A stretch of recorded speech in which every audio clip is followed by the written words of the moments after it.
Muling pinagtibay ni Acting Chief PNP Police Lieutenant General Jose Melencio C. Nartates Jr. ang paninindigan ng Philippine National Police sa transparency, pananagutan at kaligtasan ng publiko. Noong ika-17 ng Setyembre, pinangunahan ni Police Brigadier General Randolph T. Tuanyo, ang Chief ng Public Information Office or PIO, ang isang press briefing sa PIO Press Briefing Room sa Camp Crame.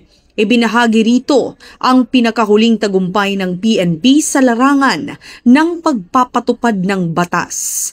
Isa sa mga tampok na ulat ay mula kay Police Major General Robert Alexander A. Morico II, ang Acting Director ng Criminal Investigation and Detection Group or CIDG, na nagdetalye ng matagumpay na bribe try entrapment operation. Samantala, iniulat naman ni Police Brigadier General Glicerio C. Cansilao, ang Acting Director ng Anti-Kidnapping Group or AKG, ang pinal na ulat kaugnay ng kasong kidnapping ng isang negosyante. Ang naturang briefing ay patunay na patuloy na dedikasyon ng PNP sa paghahatid ng hustisya at proteksyon sa bawat Pilipino.